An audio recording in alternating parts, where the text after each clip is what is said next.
Hello बच्चों, नमस्कार। स्वागत है आपका सक्सेस इन हिंदी एकेडमी में। ये हमने KVS TGT PGT और PGT हरियाणा स्क्रीनिंग की तैयारी शुरू करवा रखी है। और अगर आप चैनल पर नए आए हैं तो चैनल को सब्सक्राइब कर ले, बेल आइकन को दबा दें ताकि जब भी मैं वीडियो डालूं आप तक उचित समय पर पहुंच सके। देखिए, जिन बच्चों को सस्पेंस है KVS PGT और हरियाणा स्क्रीनिंग PGT में कि क्या समानता क्या असमानता है, वो सिलेबस की वीडियो भी मैंने डाल रखी, वो भी जाकर देख सकते हैं। इसके साथ साथ KVS PGT और हरियाणा TGT PGT की भी काफ़ी वीडियो डाल रखी, वो भी आप देख सकते हैं। आज हम करने जा रहे हैं जो है तुलसीदास के बारे में। तुलसीदास के बारे में जो आपके वन लाइनर क्वेश्चन होंगे, यानी कि वस्तुनिष्ठ प्रश्न होंगे। यहाँ से पक्का एक दो प्रश्न बनेगा। हर वीडियो महत्वपूर्ण रहने वाली है और उसको अवश्य देखिए और इसको भी आप लास्ट तक अवश्य देखें ताकि आपको बहुत सारी जानकारी मिलने वाली है। तो चलिए अब शुरुआत करते हैं। देखिए बेटा, तुलसीदास का जन्म कब हुआ था, यहाँ ये दिया गया है। ठीक है, तुलसीदास के बारे में हम पढ़ेंगे। तो तुलसीदास ये हमारे हैं, ये बता दूं शुरू करने पे से पहले आरो भाग 2 में है। आरो भाग 2 में क्लास रहने वाली है बेटा, इसकी क्लास रहने वाली है 12वीं क्लास। 12वीं क्लास रहने वाली है आपकी, +2 12वीं। और आरो भाग 2 यहाँ से प्रश्न बनने वाले हैं। देखिए बेटा, तुलसीदास का जन्म कब हुआ था।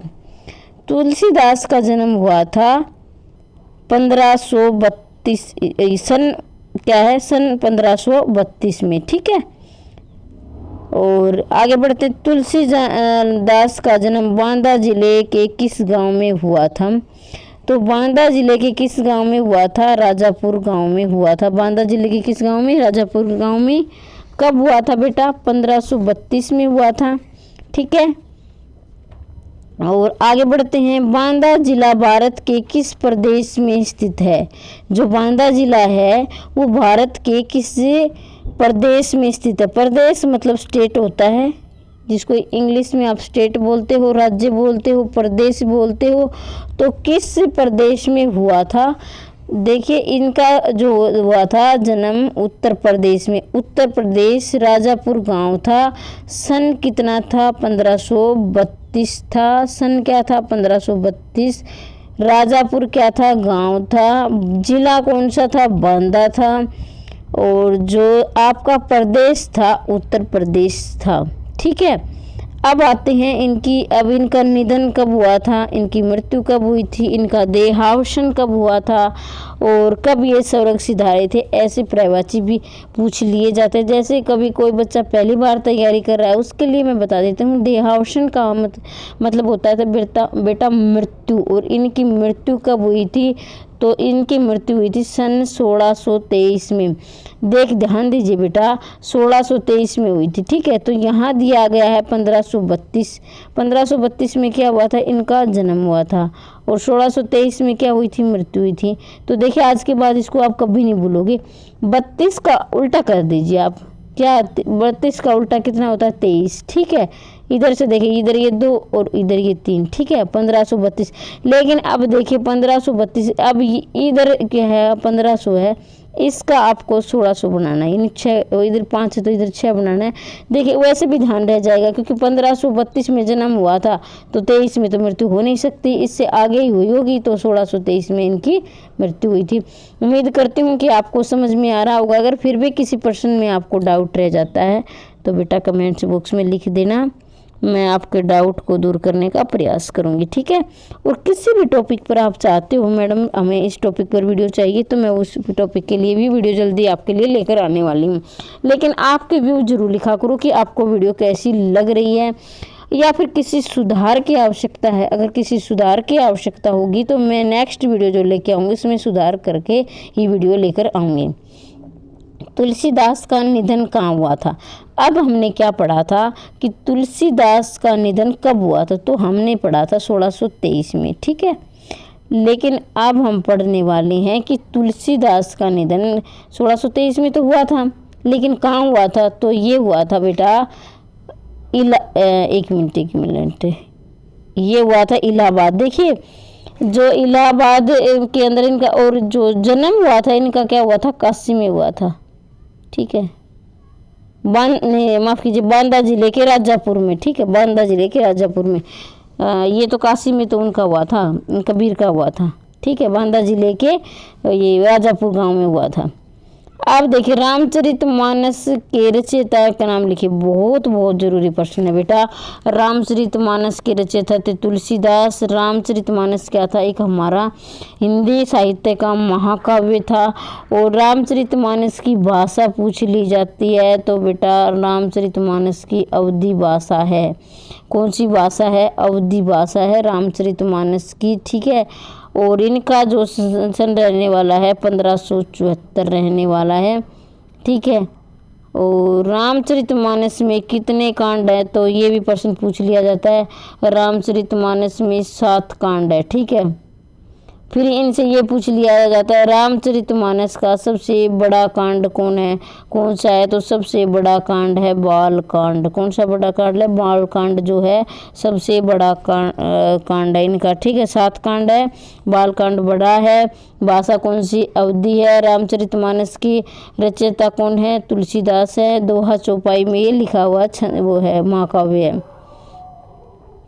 अब यही आगे आ गया, तुलसी रामचरितमानस की किस विधा की रचना है, तो ये है महाकाव्य विधा की। किस विधा की है बेटा, महाकाव्य विधा की। ये आगे जब मैंने पहले बता दिया, लेकिन आगे भी पूछा जाता है। रामचरितमानस में कितने कांड हैं, अब हमने पढ़ा था रामचरितमानस में 7 कांड है। देखिए बेटा, याद करने के लिए ट्रिक भी और क्या, एक दूसरे को जोड़कर कनेक्ट करके पढ़ोगे तो जल्दी याद होगा। ठीक है, एक दूसरे को जोड़कर पढ़े। जैसे रामायण के में कितने कांड है, रामचरितमानस में कि साकेत में कितने कांड हैं, और साकेत में 12 जो है सर्ग है। पृथ्वीराज रासों में कितने हैं, 69 सर्ग हैं। जो मैं बोलकर बता रही हूँ ये भी बहुत सारे प्रश्न हैं, इनको भी ध्यान से, वीडियो आप ध्यान से सुनोगे ना तो जितना आप स्क्रीन पर दिखाई दे रहे हो उससे कहीं ज़्यादा जो मैं बोलकर प्रश्न बताती हूँ, तो हर बात लिखकर नहीं बताई जा सकती, इसलिए आप ध्यानपूर्वक वीडियो को सुने। अभी हमने पढ़ा था कि रामचरितमानस की किस भाषा का प्रयोग है, यानी किस भाषा में रामचरितमानस लिखी गई थी, तो साहित्यिक अवधि इनकी भाषा रहने वाली है। कौन सी भाषा, साहित्यिक अवधि।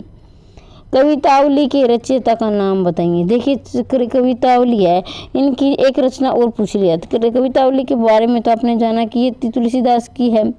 ठीक है, किसकी है कवितावली, कवितावली बेटा रहने वाली है किसकी, कवितावली रहने वाली है तुलसीदास की। किसकी रहने वाली है, तुलसीदास की कवितावली। ठीक है,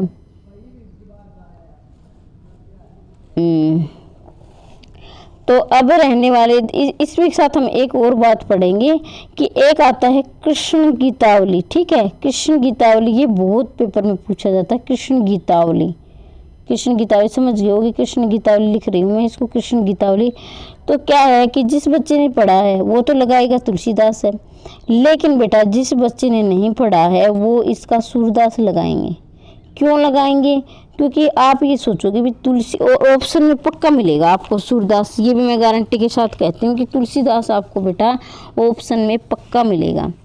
क्यों मिलेगा, क्योंकि वो आपको असमंजस की स्थिति में डालने के लिए देंगे। क्योंकि आप सोचोगे भाई कृष्ण जो है गीतावली है, तो जो है कृष्ण के बारे में तो सूरदास ने ही लिखा था, तो सूरदास ही इसके क्या होंगे, लेखक होंगे। लेकिन बेटा ये उसकी है तुलसीदास की, इस बात को आप ध्यान रखना। ठीक है, अब आगे बढ़ते हैं। रामचरितमानस में किस छंद का प्रयोग हुआ है, रामचरितमानस में किस छंद का प्रयोग हुआ है, तो जो है रामचरितमानस में बेटा कवित छंद का किसका प्रयोग हुआ है, कवित छंद का। दोहा चौपाई का भी हुआ है, ऐसा नहीं कि दोहा चौपाई का नहीं हुआ है, लेकिन जो हुआ है ज़्यादातर इसका प्रयोग हुआ है, कवित छंद का इसमें ज़्यादा प्रयोग हुआ है। ठीक है, एक मिनट बेटा, हाँ दोहा चौपाई का हुआ है, माफ़ कीजिए कवितावली में हुआ है कवि छंद, इसमें दोहा चौपाई का भी मैंने बताया भी था आपको कि दोहा चौपाई के बारे में, लेकिन मेरा ध्यान नहीं रहा, इसमें दोहा चौपाई का ही हुआ है। क्योंकि अभी मैंने थोड़ी देर पहले भी आपको बताया था कि दोहा चौपाई में लिखा गया है, तो इसमें है दोहा चौपाई का इसमें प्रयोग हुआ है। आगे बढ़ते हैं। किस भी किसान कुल तुलसीदास किस काव्य रचना से अवतरित है? किस भी किसान कुल खालिस्तान तुलसीदास किस काव्य रचना से अवतरित है? तो बेटा इसका जो है कवितावली से। किससे है? किस भी किसान कुल तुलसीदास किस काव्य रचना से अवतरित है? तो किस भी किसान कुल तुलसीदास कवितावली रचना से है। 80 कही आयुष पाए बंदी चल हनुमत, यहाँ आयुष का क्या अर्थ है? आयुष का अर्थ पूछा गया भी, आयुष का क्या अर्थ है? तो आयुष का अर्थ है बेटा आज्ञा। आयुष का क्या अर्थ है? आज्ञा है। कवितावली के अनुसार लोगों में कौन सी भावना नहीं रह गई है? धर्म अधर्म की, अच्छे बुरे की, दुख सुख की, रोजी रोटी की। तो इसमें क्या है? धर्म अधर्म की भावना लोगों में नहीं रही है।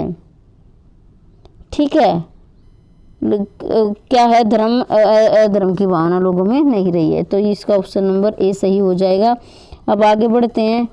देखिए बेटा, एक बात मैं आपको क्लियर करती हुई चलूँ कि कुछ बच्चों के कमेंट आ रहे हैं कि मैम कहाँ से क्या आएगा क्या, तो मैं आपकी जानकारी के लिए बता दूं कि आज ही शाम को या फिर मैं कोशिश करूंगी आप पहले आज ही मैं वीडियो डालने वाली हूं कि आपका जो है केवीएस का पेपर माफ़ कीजिए, जो केवीएस का पेपर है, केंद्रीय विद्यालय का पेपर है, जो वो कौन सा और कहाँ से टीजीटी का आएगा, कहाँ से पीजीटी का आएगा। ठीक है, आज हम इसी एक वीडियो और लेकर आएंगे। नेक्स्ट वीडियो में हम चर्चा करेंगे कि कहाँ से पेपर रहने वाला है और आपको कहाँ से क्या व्याकरण पढ़नी है, कहाँ से आपको साहित्य की तैयारी करनी है, कहाँ से अभिव्यक्ति माध्यम और जनसंचार की तैयारी करनी है। तो इसमें हम अगली वीडियो में हम चर्चा करेंगे। इसके लिए आप चैनल को सब्सक्राइब कर लेना, अगर नए आए हैं ना तो एक बार चैनल को, क्योंकि अगर आप सब्सक्राइब नहीं करोगे तो मैं नेक्स्ट वीडियो डालूंगी आप तक नहीं पहुंचेगी, तो इसलिए आप सब्सक्राइब जरूर कर लें, क्योंकि बहुत ही महत्वपूर्ण वीडियो मैं डालने वाली हूँ। कहीं आप इस वीडियो से वंचित ना रह जाएं, बहुत ज़रूरी वीडियो है। और जितने भी आपके दोस्त हैं, आपके रिलेटिव, उन तक जरूर शेयर कर देना, ताकि ज़्यादा से ज़्यादा जो है बच्चे इसका फ़ायदा उठा सकें। बहुत मेहनत करके मैंने वो डाटा कलेक्ट किया है कि प्रीवियस ईयर के आधार पर, और जो है अभी हमारा हाल फिलहाल पेपर हुआ है, जिनकी ज्वाइनिंग हो रही है, वो प्रमोशन के लिए जिन्होंने पेपर दिया था, उनके आधार पर मैंने जो है वो वीडियो मैं बनाऊंगी। अभी मेरे को थोड़ा सा टाइम लगेगा, इस वीडियो के बाद ही मैं उस वीडियो की तैयारी शुरू कर दूंगी। तो नेक्स्ट बहुत ज़रूरी वीडियो आपके रहने वाली है, अगर आप वो देखोगे तो काफ़ी हेल्प आपको मिलने वाली है। क्योंकि बेटा अभी हमारे पास जैसे 15-16 दिन बचते हैं, तो हम जितना हो सके, ऐसा नहीं है, डरने की ज़रूरत नहीं है कि आपने जो पढ़ा है वो तो ठीक है, लेकिन 15-16 दिन में भी अगर आप दिन रात लगकर मेहनत करके अच्छा स्कोर कर सकते हो, तो उस वीडियो में आपको मैं जिक्र करने वाली हूँ कहाँ से क्या आएगा, तो आपको वो बहुत हेल्प करेगी वो वीडियो। अब आगे बढ़ते हैं। आगी बढ़वा गीते बड़ी आगे पेटिकी में कौन सा अलंकार है? आगी बढ़वा गीते बड़ी आगे पेटिकी में कौन सा अलंकार रहने वाला है? बेटा देखिए, इसमें व्यतिरेक अलंकार रहने वाला है। कौन सा है? व्यतिरेक अलंकार है। आगी बढ़वागी बड़ी है कि आगी पेटिकी, ये तो इसकी जो व्याख्या रहने वाली है कि जो बढ़वा का मतलब होता है समुद्र की आग, क्योंकि जो पेटकी का मतलब है पेट की आग, यानी पेट की आग क्या है? समुद्र की आग से भी बड़ी है। पेट की आग है जो है समुद्र की आग से भी बड़ी है। तो इसके लिए मैं 2 मिनट आपके लेना चाहूँगी। आपको कुछ देखिए, एक होता है बेटा पेट की आग, ठीक है, पेट की आग मतलब जठराग्नि, ठीक है, जठराग्नि, जठर होता है पेट, जठराग्नि। और एक होता है बेटा क्या है? जंगल की आग। क्या होता है? जंगल की आग। जंगल की आग को कहोगे दावानल। क्या कहोगे? दावानल। एक होता है जंगल की आग और एक होता है, जंगल की आग को कहोगे आप दावानल, पेट की आग कहोगे जठराग्नि, और जो समुद्र की आग को कब कहोगे? बढ़वाग्नि। तो हमें ये पर्यायवाची शब्द भी हमको याद रखने हैं। बहुत से ये पर्सन नहीं, बहुत सी बातें मैं आपको बोलकर बताती हूँ, तो ध्यान से और तन मन आते सुने। वेद और पुराणों के अनुसार संकट के समय कौन सहायता करता है? वेद और पुराणों के अनुसार है। संकट के समय कौन सहायता करता है बताइए भाई। देवता करते हैं, प्रभु राम करते हैं, नेता लोग करते हैं, अफसर। देखिए अफसर और नेता लोग तो कट ही जाएगा, क्योंकि आपको पता है नेता और अफसर कैसे हैं। उसमें ज़्यादातर में एक दो को कुछ परसेंट को छोड़ दिया जाए तो उससे आप अनभिज्ञ नहीं है, अनजान नहीं है, आपको सबको पता है, तो ये तो नहीं रहने वाले हैं। अब आते हैं देवता और प्रभु राम में। तो अगर आपको पता चल जाए कि ये है तुलसीदास के पाठ से दिया गया, तो आप कहोगे तुलसीदास ने किसकी पूजा की थी, किसको अपना आराध्य माना था, तो आप कहेंगे राम को। वो भी कौन से, अयोध्या वाले राम को। राम राम में भी फर्क है, इसने अयोध्या वाले राम को अपना प्रभु, अपना आराध्य, अपना देवता माना था। ठीक है। कवितावली में किस भाषा का प्रयोग हुआ है, तो कवितावली में किसका हुआ है बेटा, ब्रज भाषा का प्रयोग है। ब्रजावधि यानी ब्रज और कुछ अवधि का मिला हुआ ब्रजावधि, बिल्कुल ओनली और ब्रज नहीं है, ब्रजावधि का इसमें प्रयोग हुआ है। ठीक है। अब आगे बढ़ते हैं बेटा। अगर देखिए ये ब्रजावधि ऑप्शन में नहीं है तो फिर इसका आंसर ब्रज हो जाएगा। ब्रज का इसका ब्रज का इसमें प्रयोग हुआ है। ठीक है। अब आगे बढ़ते हैं। लक्ष्मण मूर्छा और राम विलाप रामचरितमानस के किस कांड से लिया गया है। लक्ष्मण मूर्छा, लक्ष्मण मूर्छा और राम का विलाप रामचरितमानस के किस कांड से लिया गया है। ठीक है। लक्ष्मण मूर्छा और राम का विलाप किस कांड से लिया, लंका कांड से, सुंदर कांड से, अयोध्या कांड से। तो इसका आंसर रहने वाला है आपका, इसका रहेगा बेटा लंका कांड से, क्योंकि लंका कांड जब उसको सीता को जो है अपहरण कर लिया गया था, उसके बाद क्या है वनों में भटक रहे थे ये, क्या जैसे सीता के को प्राप्त करने के लिए इन्होंने क्या हनुमान और आदि वानर सेना को लेकर जो चढ़ाई की थी, तो उसके बाद जो है लक्ष्मण को शक्ति बाण लगता है और फिर वो क्या है कि जो मेघनाद का उसका शक्ति बाण लगा मूर्छित हो जाते हैं। तो वहाँ पर लंका में ये जितना भी आगे आगे वर्णन मिलेगा लंका कांड का इसमें बेटा वर्णन मिलेगा। ठीक है। लक्ष्मण मूर्छा और राम का विलाप शीर्षक किस प्रसंग किस भाषा में रचित है। लक्ष्मण मूर्छा और राम का विलाप शीर्षक किस भाषा में रचित है, तो आप भाषा इसकी रहने वाली है अवधि। देखिए राम जिस भी भाषा में, देखिए बेटा ध्यान दीजिए, जहाँ भी आपको राम और मंगल दिखाई दे, ये ट्रिक भी मैं आपको लिख रहूँगी, राम और मंगल दिखाई दे कहीं पर भी, कौन सी, जैसे पार्वती मंगल है, जानकी मंगल है, रामलला ने, इन सब में भाषा कौन सी रहने वाली है, राम और मंगल है उसमें अवधि भाषा, और बाकी की ब्रज भाषा रहने वाली है। ठीक है। बाकी की सब की ब्रज है और राम और मंगल आए उसमें क्या है, अवधि आएगी। ठीक है। उम्मीद करती हूँ कि आपको समझ में आया होगा। आगे बढ़ते हैं। राम मनी बिनु फनी फनी करीबर कर हीना, करीबर का क्या अर्थ है, तो करीबर का अर्थ है बेटा हाथी। करीबर का क्या अर्थ है, मनी बिनु फनी करीबर कर हीना का अर्थ है हाथी। करीबर का क्या अर्थ है, इसका बताना है, केवल इसका है हाथी। लक्ष्मण के होश में आने के बाद रावण किसके पास गया था, भाई लक्ष्मण को जो होश आया था तो चिंता हो गई थी राम को क्या चिंता हो गई थी भाई, अब तो लक्ष्मण जो है जीवित हो गए और हमारे बहुत सारे राक्षस हैं, हमारी सेना मारी गई। अब जो है कुंभकर्ण को आपको पता है, आपने सुना होगा कहानियों में कि वो 6 महीने जागते थे, 6 महीने सोते थे। अगर आपने रामलीला देखी है तो आपको काफ़ी हेल्प मिलने वाली इससे। तो क्या है, अब उनको क्या एकमात्र सहारा कुंभकर्ण का था और वो कुंभकर्ण को जगाने के लिए चले गए ताकि कुंभकर्ण है जो हमें विजय दिला सके और राम की सेना को ख़त्म कर सके। ठीक है। तो लक्ष्मण के होश आने के बाद राम को चिंता हो गई थी, अब लक्ष्मण जो है जीवित हो गए हैं, अब वो हमारी सेना को नहीं छोड़ेंगे, तो इसलिए वो है कुंभकर्ण के पास गए थे। किसके पास गए थे, कुंभकर्ण के पास गए थे। कवितावली से उद्धृत 2 कविताओं में कवि ने किसका वर्णन किया है, ये देखिए 2 कविता है ना, ये कविता नहीं है, 2 कविता मतलब छंद का नाम है कविता। ठीक है।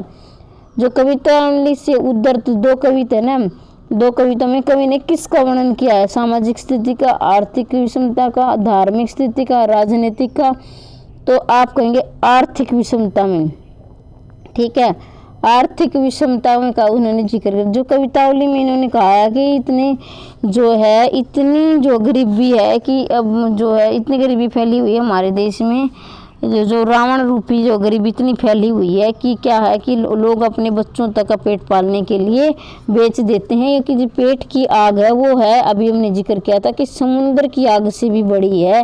वो चारों तरफ बेरोजगारी है, भिखारी को भीख नहीं है, ऐसे उन्होंने वर्णन किया है। सहेहु विपिन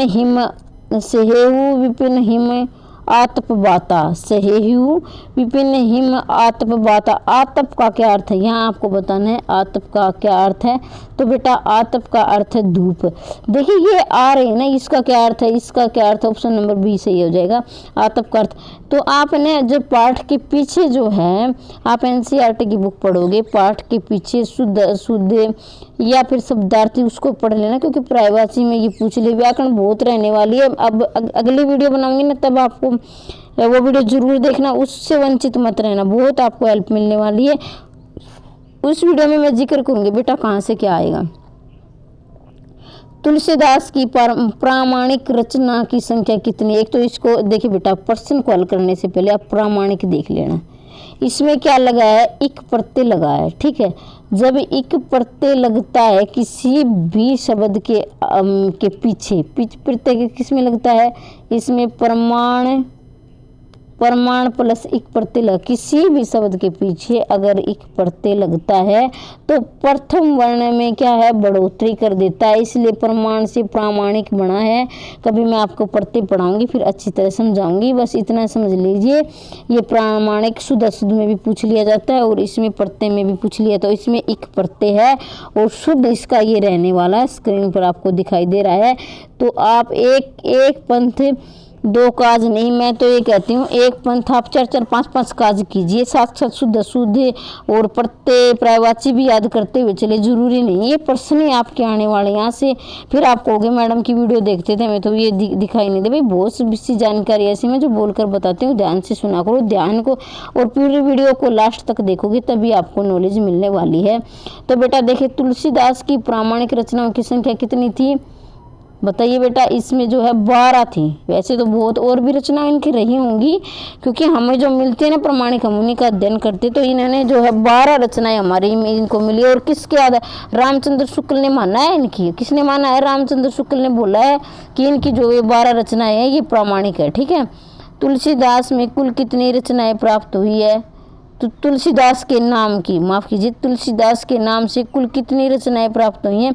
तो देखिए इनकी 36 रचनाएं प्राप्त हुई हैं। कितनी हुई हैं, 36, लेकिन प्रमाणिक कितनी है, 12 है, ठीक है।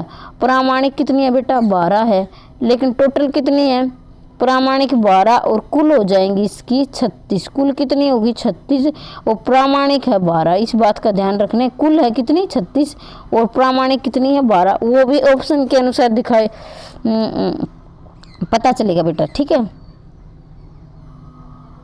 तुलसीदास के गुरु का क्या नाम था, तुलसीदास के गुरु का क्या नाम था।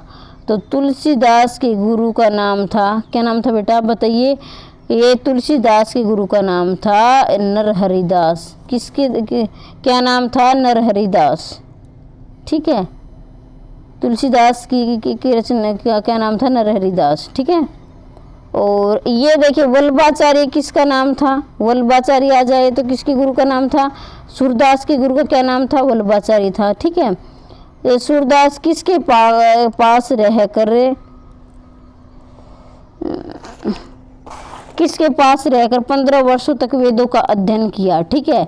तुलसीदास ने किसके पास रहकर जो इसका अध्ययन किया था। देखिए एक बार हमें ना, ये वीडियो काफ़ी लंबी रहने वाली है, एक बार क्या होता है हमें इसको पीछे से एक बार इसका रिवीजन करते हुए चलते हैं, ठीक है बेटा। तो एक बार इसका रिवीजन मोटा मोटा मैं करवा देती हूँ, फिर बाद में वो लास्ट का पार्ट करवा दूँगी। यहाँ से देखिए तुलसीदास का जन्म जो है कब हुआ था, तुलसीदास का जन्म 1532 में हुआ था, ठीक है। तुलसीदास का जन्म बांदा जिले के कहाँ हुआ था, राजापुर गांव में हुआ था, ऑप्शन नंबर बी आएगा इसका। फिर बांदा जिला भारत के किस प्रदेश में पड़ता है, तो बांदा जिला पड़ता है उत्तर प्रदेश में पड़ता है, ठीक है।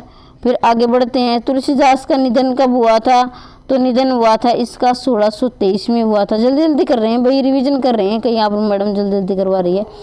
और तुलसीदास का निधन कहाँ हुआ था? तुलसीदास का निधन हुआ था इलाहाबाद में हुआ था। ठीक है, ऑप्शन नंबर है इसका एक 81 में हुआ। तुलसीदास का निधन कहाँ हुआ था? काशी में हुआ था। तुलसीदास का निधन कहाँ हुआ था बेटा? काशी में हुआ था। मैंने जल्दी में वहाँ पर इलाहाबाद बोल दिया था, उसके लिए मैं माफ़ी चाहती हूँ। इसका जो जन्म हुआ था काशी में हुआ था। ठीक है, आगे बढ़ते हैं। रामचरितमानस के रचयिता का नाम लिखिए। रामचरितमानस के रचयिता रहने वाले हैं तुलसीदास।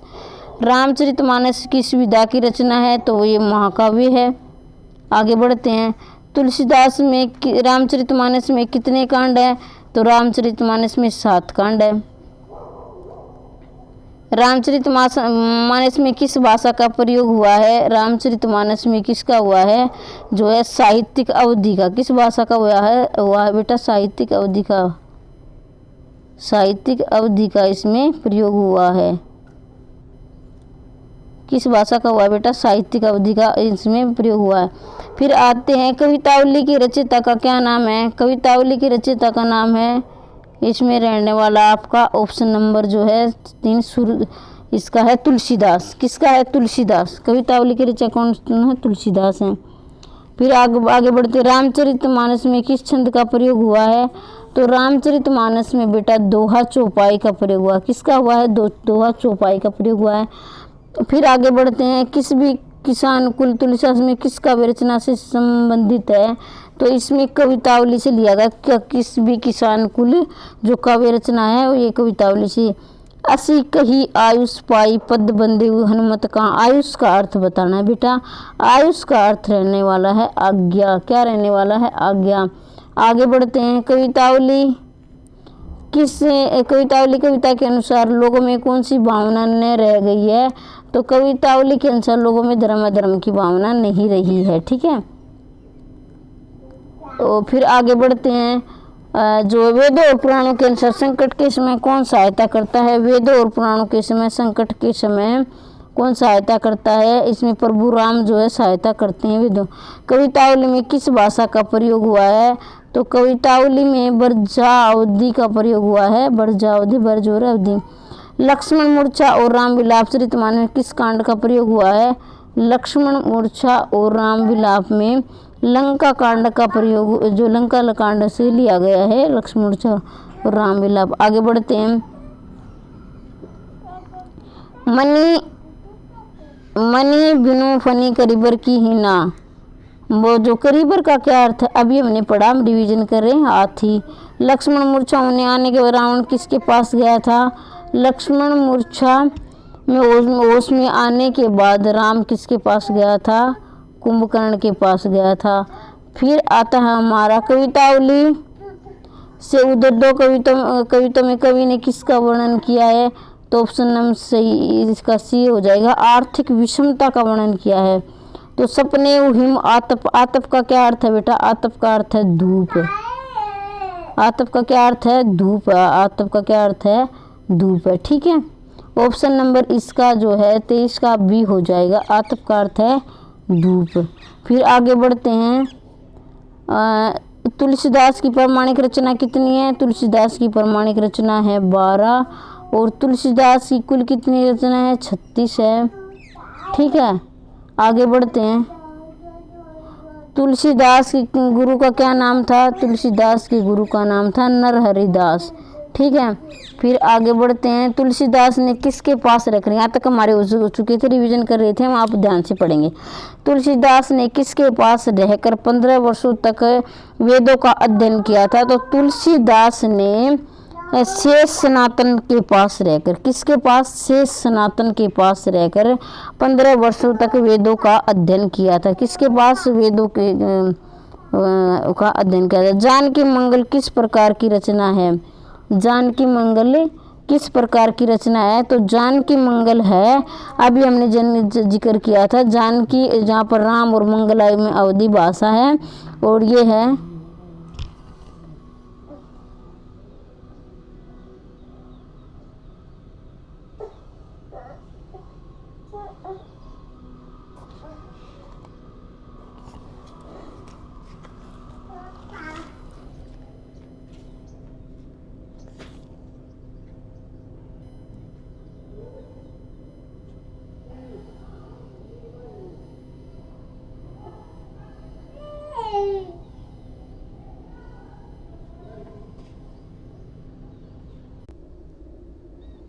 तो देखिए बेटा, हम बढ़ते हैं। तुलसीदास ने किसके पास रहकर 15 वर्षों तक अध्ययन किया? तो बुक के अनुसार जो है इसमें से ऑप्शन नंबर सी आएगा, सनातन के पास।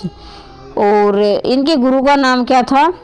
नरहरिदास था। लेकिन उन्होंने 15 वर्षों तक जो अध्ययन किया था वो शेष सनातन के पास रहकर किया था। हम इसे अपनी जो है बुक है इसके अकॉर्डिंग बता रहे हैं, ठीक है बेटा।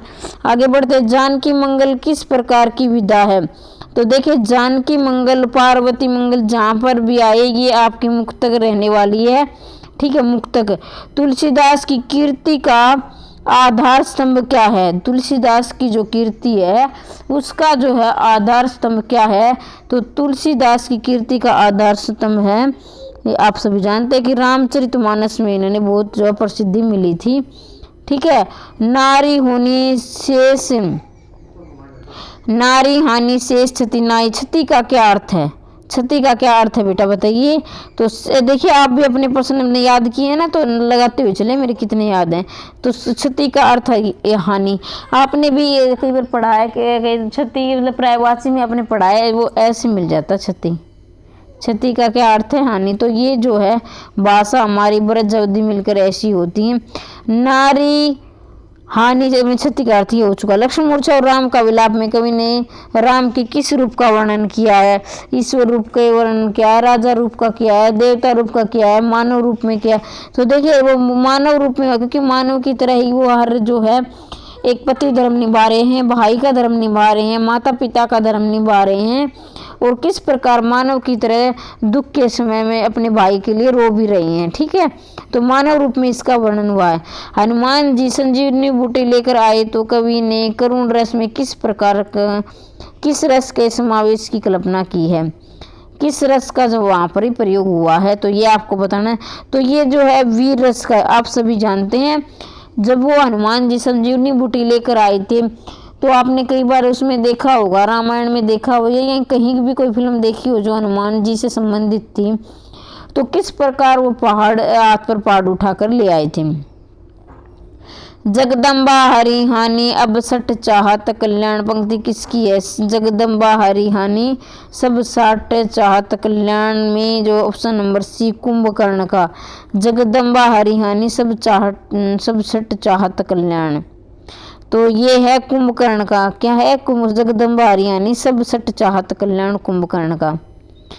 श्री राम का विलाप सुनकर कौन विकल हो गए थे? विकल का मतलब होता है बेटा व्याकुल। विकल का मतलब क्या होता है? व्याकुल होना, दुखी होना, ठीक है। तो कौन व्याकुल हो गए थे? वानर थे, जो बंदरों की जो सेना थी। तो श्री राम व्याकुल विलाप कर रहे थे, बुरी तरह रो रहे थे अपने भाई के लिए, तो वानर चिंतित हो गए थे, व्याकुल हो गए थे। राम जी एकनिष्ठ भगत कौन थे? राम जी के एकनिष्ठ यानी राम जी के एकमात्र जो बहुत प्यारे भगत थे, तो ये आप सभी जानते हैं हनुमान, जो उन्होंने अपनी छाती को फाड़ कर किस तरह हनुमान वो राम और सीता को दिखाया था, आपने कई फोटो में भी देखा होगा। सहेहु विपिन हिम आतप बाता, सहेहु विपिन हिम आतप बाता, बाता का क्या अर्थ है? बाता का अर्थ बताना है आपको। तो बाता का अर्थ है बेटा हवा। किस कहाँ है बाता का अर्थ? बाता का अर्थ रहने वाला है हवा, ठीक है। अब आगे बढ़ते, पुनि पुनि में कौन सा अलंकार है? पुनि पुनि में कौन सा अलंकार है? तो पुनि पुनि में रहने वाला है पुनरुक्ति प्रकाश अलंकार। कौन सा? पुनरुक्ति, क्योंकि ये 2 बार आया पुनि पुनि, और दोनों में जब देखिए कोई भी शब्द 2 बार आ जाए तो वहाँ पर एक समान क्या होता है? पुनरुक्ति प्रकाश अलंकार। लेकिन ध्यान रखिए बेटा, दोनों का अर्थ भी एक ही होना चाहिए, यानी दोनों का अर्थ नहीं तो फिर वो यमक सलेस वो इस तरह का जो है वो पड़ जाता है चक्कर। लेकिन यहाँ पर क्या है, जो एक शब्द दूसरी बार आए, रिपीट हो, तो लेकिन दोनों का अर्थ एक होना चाहिए, दोनों का एक ही अर्थ होगा तभी पुनरुक्ति प्रकाश अलंकार होगा। तुलसी अपना जीवन निर्वाह किस प्रकार करते थे? तो तुलसी अपना जीवन निर्वाह भीख मांग कर करते थे। जागने पर कुंभकर्ण किस तरह का देह धारण किए दिखाई दिया है? जागने पर कुंभकर्ण किस तरह का देह धारण किए दिखाई दिया है? तो जागने पर कुंभकर्ण किस तरह का आप बताएंगे भाई? राक्षस, काल, पशु, जानवर। तो ये सभी जानते हैं कि जागने पर कुंभकर्ण जो है भयानक राक्षस का रूप धारण किया था। वैसे तो राक्षस थे ही वो, लेकिन और भी वो रूप बदलने और भी भयानक और भी बड़ा रूप ले लिया था उन्होंने। तुलसीदास की पत्नी का क्या नाम था? तो तुलसीदास की पत्नी का रत्नावली नाम था। क्या नाम था? रत्नावली। तुलसीदास की माँ का क्या नाम था? तुलसी, जलसी, मंगला, हुलसी। तो तुलसीदास की माता का क्या नाम था बेटा? हुलसी। माता का क्या नाम था? उलसी। पत्नी का क्या नाम था? रत्नावली। पत्नी का नाम था रत्नावली। इनके बारे में भी कहानी है। वो इस तरह है कि जब तुलसीदास जी अपनी पत्नी से बेहद प्रेम करते थे, इतना प्रेम करते थे कि मानते हैं कि एक बार वो अपने गांव से ली गई थी, तो उनको उनसे रहा नहीं गया। वो उनसे मिलने के लिए, पता है कि रात को ही है ना, वो जो नदी थी, बड़ी नदी थी, वहाँ पर एक जो है जिसको आप बोलते हैं कि मृतक की लाश बहती जा रही थी, लेकिन वो उन्होंने कि उसको नाव समझ के उसको पकड़कर पार कर लिया। फिर वो घर गए तो वहाँ एक सांप लटका हुआ था। उन्होंने ये सोचा कि रस्सी होगी, उन्होंने रस्सी को पकड़कर वहाँ से ले गए। तो वहाँ जाने के बाद बताते हैं कि उनकी पत्नी रत्नावली काफ़ी शर्मा गई और उन्होंने कहा, दिख ऐसे प्रेम को कहाँ कहूँ मैं नाथ, लाज आवत आपको। इस तरह से मतलब उन्होंने कुछ लाइनें बोली थी कि ऐसे प्रेम को धिक्कार है, अगर ऐसे आपको शर्म नहीं आती क्या? अगर इतना ही प्रेम आप भगवान से करते तो आपको भगवान मिल जाते, इतना प्रेम हमसे करते हैं।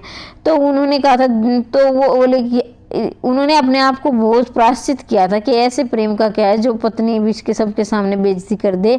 मैं तो इनके लिए रात नहीं देखी और दिन नहीं देखा, कैसे भाग आया। फिर वो वापस आते हैं, तब उनको पता चलता है कि मैं किस प्रकार सांप को रस्सी समझकर वहाँ चढ़ गया, और वापस नदी में आते हैं कि लाश को समझकर, नाव समझकर पकड़कर उनके पास गए। तो कहते हैं कि फिर वो घर नहीं रुके और सीधा वो अपने वनवास की तरफ चले गए। उन्होंने कठोर तपस्या करी, फिर रामचरितमानस लिखी और फिर वह इतने प्रसिद्ध हुई। ये कहानी भी काफ़ी प्रचलित है, आपने सुनी होगी। तुलसीदास के पिता का क्या नाम था? तुलसीदास के पिता का नाम था बेटा आत्माराम दुबे। क्या नाम था? आत्माराम दुबे। तुलसीदास का जन्म किस नक्षत्र में हुआ था? रोहिणी में, भरणी में, मूल नक्षत्र में, पुनर्वस में। तो इनका है मूल नक्षत्र में। इस प्रकार के प्रश्न आपको आसान लग रहे होंगे बेटा, लेकिन ये प्रश्न बहुत जरूरी है, आपको करने जरूरी, क्योंकि कई बार आसान प्रश्न हम गलत करके आसान समझकर छोड़ देते हैं, वही हमारे नंबर कटवा देते हैं। तो इनको ध्यानपूर्वक देखें। लक्ष्मण के मूर्छित होने पर सामान्य मनुष्य की तरह कौन विलाप करने लगा? वे लक्ष्मण मूर्छित हो गए थे, तो जाहिर सी बात है उनके भाई थे बड़े, रामी जो है विलाप कर रहे थे, वही रो रहे थे। और वो ये कह रहे थे कि देखो, मैं अगर अपने जो बाप की शर्त पूरी करने के लिए नहीं आता, वचन पूरी करने के लिए नहीं आता, तो मेरा भाई मूर्छित नहीं होता, आज मेरा भाई होता, अब मेरी पत्नी होती, अब मैं घर वापस लौटूंगा, अयोध्या वापस लौटूंगा, तो मैं क्या अयोध्या वासियों को जवाब दूंगा, और क्या मैं अपने माँ बाप को मुंह दिखाऊंगा, क्या मैं सुमित्रा माता जी से कहूँगा। सुमित्रा जो है इनकी लक्ष्मण की माता का नाम था।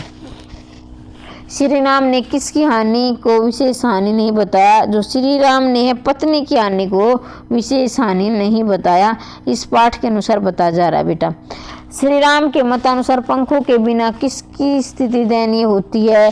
वानर की, पक्षी की, और ये यहाँ पर आपका आंसर होगा पक्षी की स्थिति जो है पंखों के बिना दयनीय होती है। तो यहाँ हमारे 46 क्वेश्चन पूरे होते हैं।